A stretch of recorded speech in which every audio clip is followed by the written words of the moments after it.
Fala meus amigos, minhas amigas, estamos juntos para mais um vídeo. Esse vídeo provavelmente você está vendo de manhã, mas como você pode ver, é noite. Essa é a mágica do cinema. Ó, se inscreve aí no canal se você não for inscrito, deixa o seu like. E se for comprar materiais esportivos, passa lá na Centauro, o cupom DONAT, você vai ter 10% off em produtos entregues pela Centauro. A gente se vê depois da vinheta. Fala meus amigos, minhas amigas. Bom, rapaziada, olha só, vitória do Palmeiras de hoje, mas de ontem, né? Vamos falar assim. A boa vitória, né? Já falamos isso no pós-jogo, tudo que ela trouxe de positivo. O Palmeiras continua na liderança, tem um jogo difícil já na próxima rodada contra um dos times que está lá em cima também. Então foi uma vitória, além de muito saborosa, primordial. Então, um cara que eu acompanho muito aqui, acredito que grande parte de vocês também, porque é um cara que furou a bolha muito por conta da sua sinceridade, é o Barolo. Então, assim que saiu o vídeo dele, eu fui assistir. E engraçado que o que o Barolo fala é muito do que eu falei também no meu pós-jogo a respeito da discrepância dos dois times no jogo de ontem, mesmo com o São Paulo acuado. Teve sim duas boas chances, concordo com basicamente quase tudo que o Barolo falou. Mas, quando ele entra no assunto poder de bastidor, arbitragem tendenciosa ou qualquer outra coisa do tipo, cara, desculpa, concordo, discordo frontalmente. Isso me fez, inclusive, fazer esse vídeo aqui. Por quê? Primeiro que assim, eu acredito que o Barolo, sendo um cara sincero e honesto da forma como ele vai rever isso e acredito que ele pode gravar um outro vídeo. Isso ele já não fez, a partir do momento que eu estiver lançando esse meu vídeo aqui. Então eu acho que ele vai rever de cabeça mais tranquila e vai ver que o lance do impedimento não teve cabimento cogitar que aquilo tivesse impedido ou que a arbitragem não marcou porque a Leila tem poder de bastidor. Então, acredito que ele vá se retratar a respeito dessa opinião. E porque, assim, de verdade, grande parte da torcida São Paulina, pelo que eu vi, tá? Posso estar equivocado. E aí você comenta aqui, se você é São Paulino, inclusive, pode falar aqui também. Mas eu não vi a torcida do São Paulo fazer escândalo por conta desse lance, porque realmente é um lance muito claro.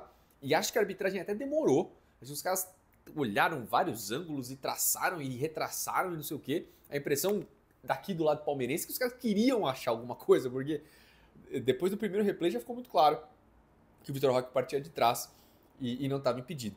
Então assim, eu sei que vocês estão mordidos por conta da arbitragem na semifinal do Campeonato Paulista, e eu acho que é um sentimento justo, porque eu falei aqui abertamente, se esse pênalti no Vitor Roque, eu acho que é discutível por conta do risco que o Arboleda assume ao abrir a perna daquele jeito, e que se o Vitor Roque não tivesse caído antes, eventualmente ele trombaria no Arboleda, e aí talvez o pênalti ficasse mais assintoso, mas da forma como ele foi, da forma como o Vitor Roque cai, da forma como tudo se desenha ali, eu entendo a revolta.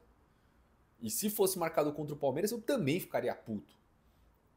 Assim como foi marcado aquele pênalti do Marcos Rocha, né? Numa final de Campeonato Paulista, o Marcos Rocha com a mão aqui, aquela foto emblemática. Foi marcado. A gente ficou puto. Assim como vocês reclamam do lance do Vitor Roque, a gente reclamava desse. A gente reclamava do escândalo do VAR, que não traçou as linhas lá do impedimento do Caleri e que nem pênalti foi também. Então a arbitragem, ela é ruim, cara. Ela é ruim.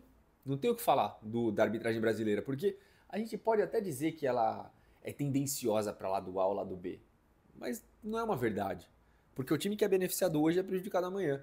E isso não vai mudar pela forma como o sistema está desenhado. Isso não vai mudar pela forma como a CBF carrega o futebol brasileiro. Isso não vai mudar porque ninguém quer que mude. Essa é a verdade. Nós, enquanto torcedores, ficamos extremamente putos com os escândalos que a gente acaba vendo. É uma mancha no nosso futebol. É algo que prejudica o nosso futebol, que deixa o torcedor maluco, que afeta a paixão do cara diretamente. Só que ela não vai mudar, porque ninguém quer que mude. Ninguém quer melhorar. Então a gente vai continuar vendo diversos escândalos. Hoje é contra o Palmeiras, amanhã é contra o São Paulo, amanhã é contra o Bahia, depois é contra o Sport, depois é contra o Corinthians, e assim vai. Então falar que o Palmeiras tomou o lugar de Flamengo ou de Corinthians sendo o time mais beneficiado do Brasil, desculpa, cara, é uma falácia. Que eu posso levantar aqui diversos jogos em que o Palmeiras foi prejudicado recentemente. Lances escandalosos, inclusive. E nesse jogo em específico contra o São Paulo, falar de arbitragem não cabe. Não cabe. E me incomodou, de verdade. Enquanto palmeirense, me incomodou. Como eu falei, eu entendo a revolta, eu entendo a carga que esse jogo trazia por conta do último clássico, mas não tem cabimento. E pelo que eu vi, nem a torcida do São Paulo, de forma geral, tá embarcando nessa. Mas enfim, eu acho que a gente aqui, como criador de conteúdo, a gente passa por um negócio que é a exposição, e é a exposição do momento.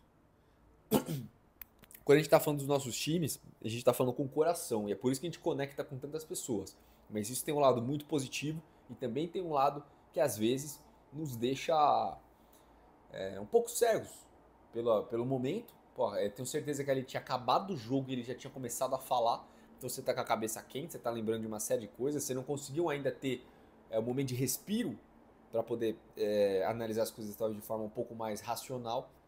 Não acontece, faz parte. A gente está sujeito a isso porque somos torcedores, acima de tudo, né? Mas enfim, comenta aí, quero saber a sua opinião. Tamo junto, um abraço, até a próxima, valeu e fui.